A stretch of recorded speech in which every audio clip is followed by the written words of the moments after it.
Assalamualaikum warahmatullahi wabarakatuh.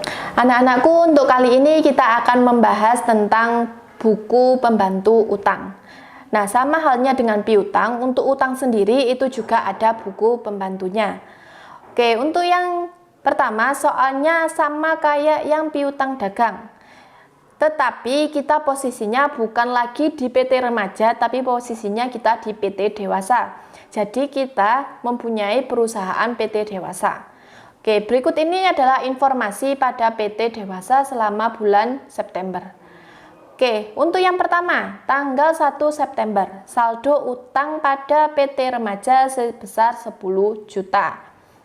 Oke, berarti untuk jurnal umumnya sama dengan yang piutang, tidak ada jurnalnya. Kemudian langsung kita masukkan ke buku pembantu utang.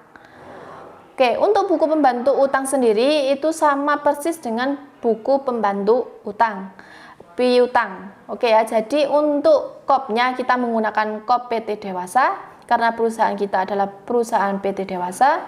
Kemudian untuk setiap kartunya itu yaitu PT Remaja.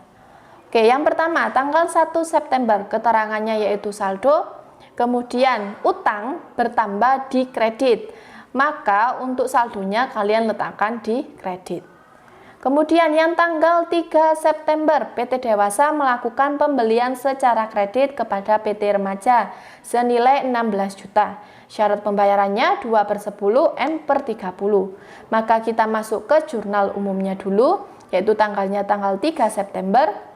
Kemudian untuk akunnya, karena kita membeli, otomatis pembelian bertambah. Jadi pembelian bertambah di debit, kemudian kita membelinya secara kredit, maka ia adalah utang, maka utang bertambah di sisi kredit sejumlah 16 juta. Maka purchase pada account payable 16 juta. Kemudian kita masuk ke buku besar untuk tanggalnya 3, kemudian keterangannya pembelian, kemudian untuk nominalnya yaitu 16 juta. Kita letakkan sesuai dengan akun utang. Akun utang dia letak nominalnya di kredit, maka di buku pembantu utangnya dia nominalnya juga di kredit 16 juta. Oke, di saldo dia saldonya kredit, kemudian di tanggal 3 terdapat kredit, maka silakan ditambahkan, yaitu 26 juta. Kemudian tanggal 5, PT Dewasa meretur barang yang telah dibelinya sebesar 2 juta kepada PT Remaja. Maka untuk jurnalnya, karena dikembalikan, berarti utang kita berkurang, utang berkurang di debit, maka utang dagang di debit 2 juta. Kemudian karena ada retur, maka kita masukkan ke retur pembelian. Retur pembelian bertambah di kredit sejumlah 2 juta. Maka account payable pada purchase return sejumlah 2 juta. Kemudian sekarang kita masuk ke buku pembantu utang. Oke, untuk tanggalnya tanggal 5, keterangannya retur pembelian. Kemudian nominal 2 juta kita sesuaikan dengan yang di jurnal umum. Untuk account payable-nya dia terletak di debit, maka nominalnya juga di debit.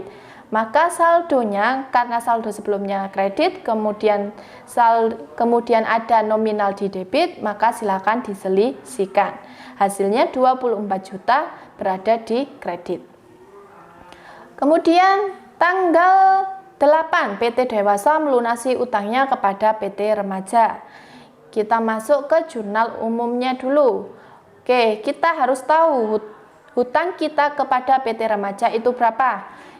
Berasal dari tanggal 3 yaitu 16 juta, kemudian utang kita berkurang di tanggal 5 2 juta, maka sisanya utang kita adalah 14 juta.